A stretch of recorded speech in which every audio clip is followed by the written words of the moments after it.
어릴 때 별명 혹시 기억하시나요? 저는 어릴 때 별명이 순이, 순둥이라고 해서 순이라고 친구들이 매일 놀렸던 기억이 나요. 저는 참 그 별명이 너무 촌스럽기도 하고 그래서 생각하기 싫은 별명이었는데 요즘 세상에는 그 별명을 가진 게 어떻게 보면 참 희귀한 거구나 느낄 때가 있네요. 어려서부터 저는 엄한 부모님 밑에서 자라와서 그런지 늘 위축되어 살았습니다. 시험 점수를 못 받으면 동생이랑 저는 그날 하루 종일 밥도 못 먹고 공부를 해야 했고, 그렇게 집에서 벗어나고자 했던 저는 악착같이 공부해 서울 명문대에 입학을 했습니다. 그 뒤로 집에서 나와 기숙사 생활을 했어요. 저희 집은 지방이라 통하기 어려워 제가 서울로 대학을 가고 싶었던 이유 중에 하나가 바로 저희 집 때문도 있어요. 그렇게 대학 생활을 하면서 저는 정말 이런 게 행복이었나 싶을 정도로 자유로운 생활이 너무나 행복했어요. 친구들과 밤새서 공부하는 것도 좋고 시험을 조금 못 봐도 누가 뭐라 할 사람이 없고 늦잠도 잘 수 있고 먹고 싶은 것도 친구들과 함께 먹을 수 있어 타임머신이 있다면 어떤 시간으로 돌아가고 싶냐고 묻는다면 저는 자신 있게 대학생활이라고 할 수 있을 정도였어요. 근데 그 대학 생활에서 저를 더 행복하게 해주었던 건 바로 남자친구였어요. 남자친구는 저랑 함께 입학한 동기로 처음에는 친한 친구였다. 어느샌가 서로가 마음이 생겨 연애하게 된 케이스로 남자친구가 군대 갔을 때도 기다려줄 정도로 저희 사랑은 돈독해져. 남자친구는 근데 저보다 더 힘들게 살아와서 제가 더 지켜주고 싶은 사람이었어요. 부모님이 사이가 안 좋아 대학생 할 때 이혼하시고 남자친구는 그 뒤로 집을 나와 혼자 산다고 했었거든요. 그래서 제가 밥이나 반찬도 가서 많이 해주고 서로 가족처럼 의지하고 대학 생활을 보냈습니다. 그렇게 함께 20대를 보내고 30대에 우리는 더욱 견고해진 사이로 서로 원했던 곳에 취업을 했고 안정적으로 연애를 했습니다. 남자친구가 자취를 하는데 자취방에서 자주 가서 며칠씩 있다 오고 하니까 갑자기 남자친구가 저보고 한 번은 우리 그냥 같이 살까? 라고 물어보는 거예요. 그래서 제가 지금 프로포즈야? 라고 물으니 정말 반지를 준비했더라고요. 내 인생에 결혼이 있을까 싶었는데 프로포즈를 막상 받으니 정말 몽글몽글한 마음이었습니다. 서로 나이도 찬지라 저희 집에 먼저 인사를 드리기로 해 처음 부모님을 정말 오랜만에 뵈러 갔던 날, 저희 부모님은 예전에 알던 부모님이 아니셨어요. 많이 변하신 모습에 내가 너무 못되게 엄마 아빠한테 굴었구나 그때 느꼈습니다. 엄마 아빠는 인사시킨 남자친구를 너무나 좋아하셨고 그 뒤로 남자친구네 집에도 인사 가기로 했어요. 남자친구 또한 집과 사이가 안 좋은지라 처음에는 그냥 간소하게 결혼을 원했지만 저희 부모님이 그렇게 하면 나중에 후회한다고 꼭 인사드리라고 당부하셔서 과일 바구니를 들고 남자친구네 아버님을 뵈러 갔죠. 뵈러 간 날 저는 정말 깜짝 놀라고 말았어요. TV에서만 보던 인테리어 집이 제 눈앞에 있더라고요. 남자친구가 맨날 친구들한테 얻어먹고 되게 짠돌이었는데 알고 봤더니 아빠가 사업체 몇 개 운영을 하고 있더라고요. 저는 작은 사업인 것보다 했는데 생각보다 굉장히 큰 회사였나 봐요. 가서 인사를 드리는데 식은땀이 줄줄 나더라고요. 남자친구는 식사 내내 시큰둥했지만 아버님은 굉장히 좋아하시는 것 같았어요. 그렇게 어머님도 따로 인사드리고 결혼 준비가 척척 되어가고 저희는 순탄하게 결혼을 했습니다. 신혼여행에 다녀와 아버님께 다시 인사를 드리러 갔을 땐 아버님의 입에서 말씀하신 소리는 그야말로 충격의 도가니였어요. 저희한테 이제 너희가 결혼했으니 재혼을 하려고 한다고 하시는 거예요. 처음에 남자친구, 아니 남편이 무슨 소리냐고 갑자기 물어보니 1년 전부터 만나고 있는 사람이 있는데 그냥 간소하게 가족들만 만나서 식사하고 인사하는 자리를 가지려고 한다고요. 상대방 여자는 아버님보다 무려 10살이나 어리지만 성숙하신 분이라고 저희한테 잘해주었으면 좋겠다고 신신당부를 하셨죠.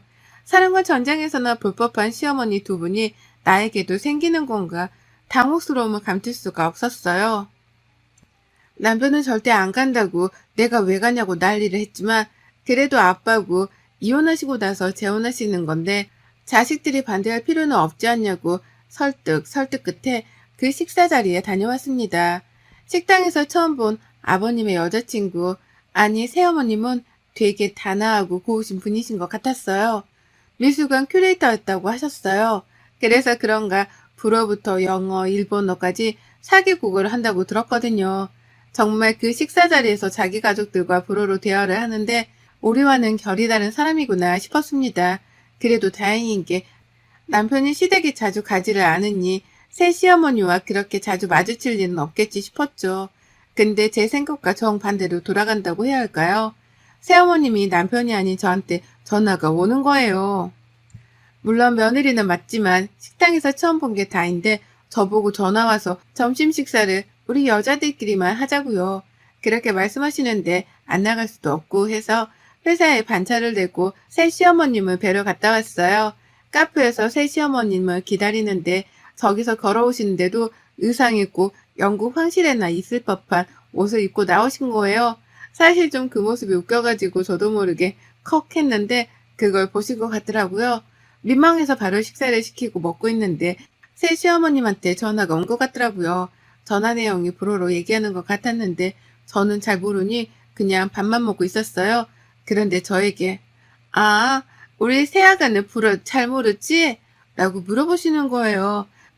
그래서 영어는 스터디 모임에서 많이 해서 하는데 불어는 배운 적이 없어서 잘 못한다고 라고 했죠. 그랬더니 저보고 자기랑 대화를 하려면 불어를 배워야 한다고 밥 먹고 불어책을 사러 가자고 하는 거예요. 제가 하는 직종과도 불어는 전혀 다른 분야인데 제가 새 시어머니랑 이야기하려고 불어를 배울 건 아니잖아요.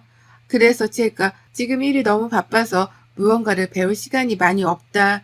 시간이 나면 배우겠다 했는데 지금 자기가 두 번째 부인이어서 시어머니로 생각을 안 하냐고 갑자기 저를 빤히 보며 물어보시는데 이건 대놓고 저를 놀리시는 거 아닌가요? 더 이야기해봤자 서로 기분만 좋지 못할 것 같아 우선 책을 사고 회사에 가봐야 한다고 이야기하고 후다닥 빠져나왔어요. 그리고 밤에 남편에게 이 이야기를 했더니 그냥 앞으로 전화 오면 잘 받지 말고 회사 바쁘다고 둘러대는 게 좋겠다고 했죠. 그 뒤로도 새 시어머니는 몇 번 전화를 하셨는데 제가 문자로 지금 회의 중이라고 하고 피했습니다. 그러자 새 시어머니께서 저희 집으로 저를 보러 찾아오셨습니다. 근데 찾아온 이유가 이번에 집들이를 하는데 며느리를 보고 싶다고 하는 친구들이 많으니 저보고 오라고 초대장을 주시는 거예요. 제가 이날은 회사에 일이 많아서 어려울 것 같다고 해도 저에게 시간을 맞춘다고 꼭 오래요. 심지어 따로 아버님이 전화 오셔서 오라고 막 그러시는데 거절할 수가 없잖아요. 그래서 그날 시댁으로 건너갔어요. 남편은 야근이라 저보고 가지 말라고 신신당부했지만 또 그럴 수가 없어 넘어갔죠. 가서 밥 먹고 차 마시는데 아버님네 집에 집안일을 도와주시는 이모님이 계시는데 제가 민망할 정도로 이모님을 모든 사람들이 다 시키는 거예요. 물론 당연히 가사일을 도와주시는 거니까 그럴 수 있지만 너무 작은 것까지 솔직히 시키는 건 좀 아니잖아요. 그래서 제가 보다 못해 자꾸 이모님을 시키길래 혼자서 일하시기 그러시니 제가 도와드리겠다고 저한테 말씀하시라고 했죠. 그랬더니 그 친구분이 갑자기 불어로 뭐라고 하는데 안 좋은 말 같았어요. 그 뒤로도 불어로 자기네들끼리 좋다고 웃고 떠들고 이모님이 조금만 실수하면 신경질을 팍 내면서 불어로 욕 같은 걸 하는 것 같더라고요. 그렇게 좋지 못한 식사 자리를 하고 와서 그런가 집에 와서 긴장이 풀리니 두통이 밀려오더라고요. 두 번 다시는 그런 자리에 가지 않겠노라 다짐했죠. 며칠이 지나고 또 새 시어머니가 전화가 오는데 한두 번 정도 받지 않았어요. 회사가 너무 바쁘기도 했고 또 뭐라고 하실까 두렵기도 해서요. 그랬더니 문자로 전화 받아요? 라고 왔네요. 퇴근하고 회사가 너무 바빠서 전화드릴 틈이 없었다고 하니 이번에는 저보고 쇼핑몰 같이 가달라고 하시는 거예요. 친구들이랑 모임이 있는데 어떤 옷을 입고 가야 할지 고민된다고 좀 봐달라고요. 제가 친구도 아니고 알겠다고 또 하고 주말까지 새 시어머니랑 백화점에 갔습니다. 백화점에 가서 계속 끌려다니고 짐 들고 거의 비서처럼 따라다닌 것 같아요. 제가 거절을 잘 못하는 편이기도 하지만 너무 저를 편하게 대하시는 것 같아서 쇼핑을 다 하고 식사를 하면서 제가 말씀드렸어요. 어머님, 제가 회사가 너무 바빠서 주말에도 이제 시간 내기가 너무 어려워서요. 죄송해요. 라고 말씀드리니 저보고 한 달 월급이 얼마냐고 물으시는 거예요. 그래서 얼마 정도 받는다 하니 저보고 갑자기 생각보다 많이 못 받네. 일하는 거에 비하면 너무 적다. 차라리 나 이렇게 쫓아다니는 게 더 이득이지 않아? 라고요. 원래 말씀을 잘 가려 하시는 분은 아니라고 생각했는데 저렇게 말씀하시니 화가 좀 났어요. 최대한 침착하게 말씀드리고 저는 바로 집으로 왔죠. 그날 하루 종일 침대에 누워 펑펑 우는데 결혼 생활이 뭔가 싶기도 하고 왜 나는 이렇게 거절을 잘 못할까 싶어 이런 제 자신이 답답했죠. 남편한테 말하면 남편과 아버님 사이가 나빠질 게 뻔해서 제가 참는 게 가족들한테 다 좋은 거다 하면서 그렇게 지냈습니다. 그 후 새 시어머니 생신이 다가와서 시아버지가 남편에게 집으로 와서 같이 밥 먹자고 하셨나 봐요. 알겠다고 하고 선물을 또 준비 안 할 수 없어 준비해서 가야지 하는 마음이 있었는데 아니나 다를까 또 저에게 연락이 계속 오는 거예요. 생일인데 며느리가 차려주는 밥이 드시고 싶다고 해주면 안 되겠냐고요. 그래야 자기가 좀 대접받는 기분이 난다고요. 저는 또 알겠다고 말씀드리고 새벽같이 일어나서 집에서 음식을 이것저것 했어요. 그리고 시댁으로 넘어가서 거기서도 음식하고 집도 생일 파티 느낌 나게 꾸미고 하니 밥 먹을 때가 되니까 녹초가 되었네요.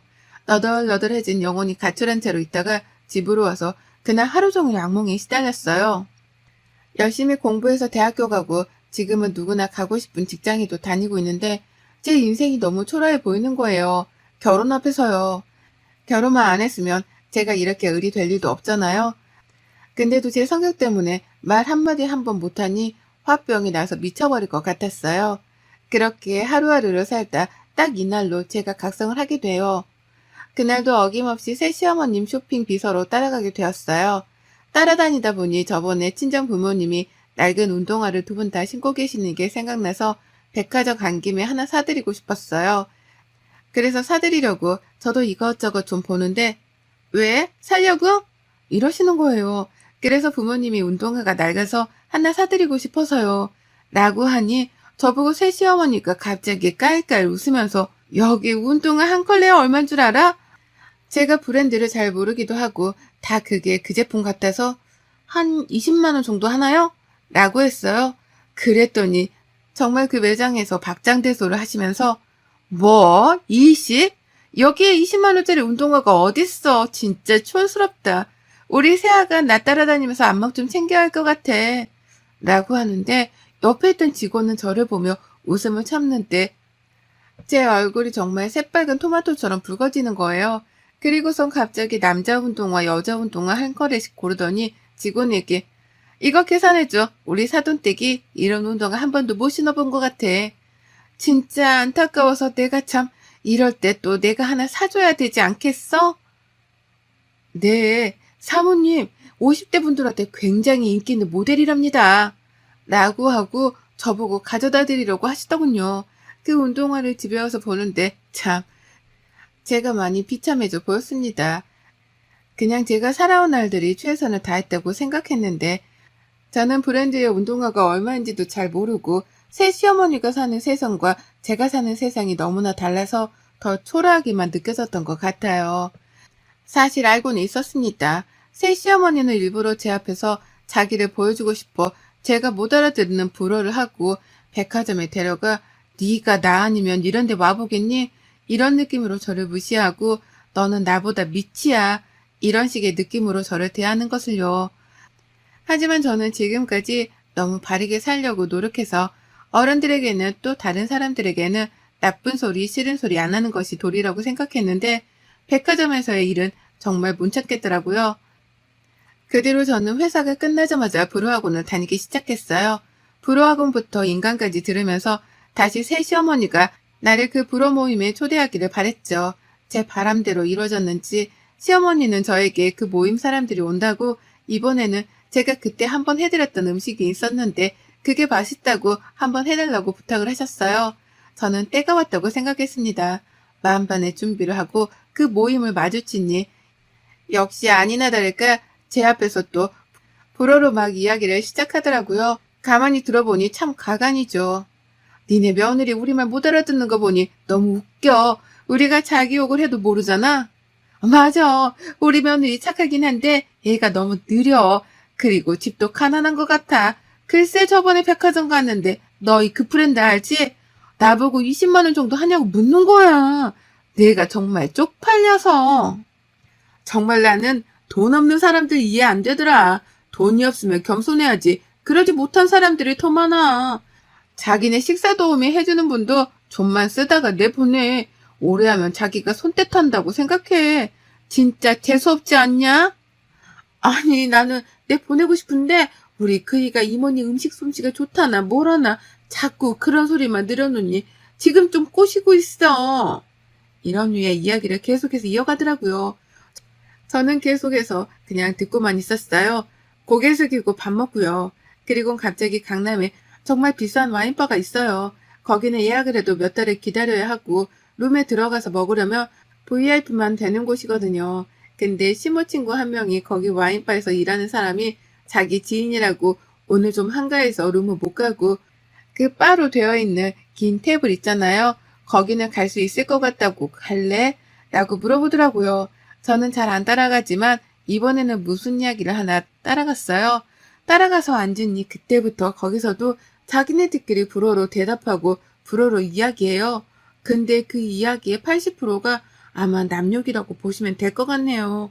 근데 와인을 따라주다 와인이 좀 손에 흘렸는데 직원이 실수한 건 맞지만 갑자기 새 시어머니가 와인잔을 바닥에 쾅 하고 던지는 거예요.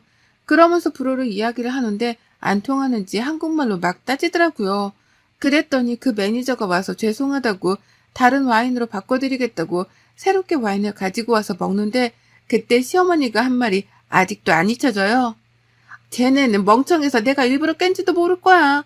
솔직히 저 와인 맛이 별로라 다른 거 먹고 싶었는데 2개 다 지불할 필요 없으니 하나는 깨트리면 우리가 돈 안 내도 되잖아? 저 와인 한 병에 얼만데 맛있게 먹는 게 좋지. 그러니 일부러 와인잔을 깨고 새로운 와인을 받으려는 수작이었습니다. 참 보고 있는 내내 웃겨가지고 있는데 누군가 저를 툭툭 치더라고요. 너 민정이 아니니? 결혼식 때 보고 안 그래도 어제 너희 아빠랑 네 얘기했는데 여기서 딱 만나네. 아빠 오랜 친구분이셨어요. 저도 너무 반가워 인사를 하니 매니저들부터 다 저를 쳐다보았죠. 그렇게 인사를 드리고 다시 앉는데 저보고 시모가 누구냐고 묻더군요. 아빠 친구분이시라고 룸 가고 싶으면 매니저한테 얘기한다고 하니 들어가실래요? 라고 하니 무슨 말도 안 되는 이야기를 하냐면서 비웃는 거예요. 더 이상은 안 될 것 같아 저도 불어로 얘기했어요. 그랬더니 정말 시어머니부터 그 친구들까지도 저를 빤하게 쳐다보더라고요. 아랑곳하지 않고 불어로 정말 다양하고 많은 문장과 단어를 써서 이야기를 했어요. 그 이야기는 니네가 불어를 하는 거 발음도 틀리는데 어디서 자꾸 불어로 사람 무시하려고 하냐고 라고 하니 다들 어버버 하더라고요. 저보고 너 가난한 집 딸 아니었냐면서 그러길래 불어는 진짜 몰랐고 배운 거다. 어떤 이야기를 하는지 궁금했다고 했죠. 그리고 저는 가난하다고 말한 적 없다. 혼자서 그렇게 생각하신 거지. 라고 했더니 시모가 아무 말도 못하더라고요. 사실 저희 부모님은 건물 월세를 받는데 그 건물이 생각보다 좀 많아요. 저희 지역에서는 부동산 하면 저희 부모님을 모르는 분이 없을 정도로 땅 부자기도 하거든요. 지금 저희 아빠 친구분도 유명한 건설사 사장님이시고요. 시모는 그때부터 저에게 알랑방구를 끼며 이야기하길래 불어로 시모가 좋아하는 와인을 따라드리면서 똑같이 말했어요. 어머님 저번에 통화 내용 들어보니 어머님네 쫄딱 망한 것 같은데 아버님 아세요? 제가 말씀을 안 드리려고 했는데 이왕 이렇게 된 거 제가 직접 말씀드리려고요. 사치가 너무 심하셔서 그런 것 같은데 이제 쇼핑 못하고 와인 못 드셔서 어떡해요? 그리고 지금 여기서는 제가 계산할 테니 걱정하지 마세요. 한 푼이라도 아끼셔야죠. 곧 아버님과 헤어질 수도 있을 테니요.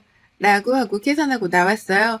저번에 어머님이 불어로 통화하는 내용을 들어보니 일부러 제 앞이라 그런 것 같은데 동생이 보증을 잘못 써가지고 가지고 있는 재산 모두가 넘어갈 것 같더라고요. 아버님은 모르시고요. 근데 제가 나오기 전에 식탁에 서류 두고 왔어요.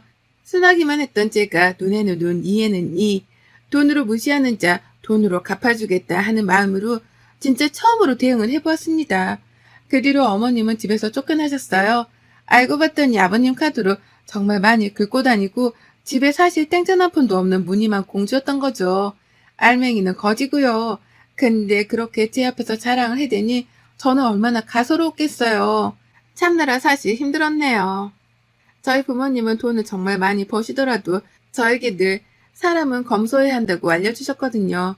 그래서 백화점 가서 옷이나 신발, 가방 이런 것 등에 전혀 관심도 없으시고 저도 마찬가지로 그렇게 살았는데 시모를 보니 제가 참 작아졌어요. 검소하게 사는 거라고 배웠는데 돈은 쓰라고 있는 건가? 제 신념이 무너질 뻔했거든요. 근데 그 신념을 잘 지켜 오늘 꼭 쓰기 위해 있었던 것 같습니다.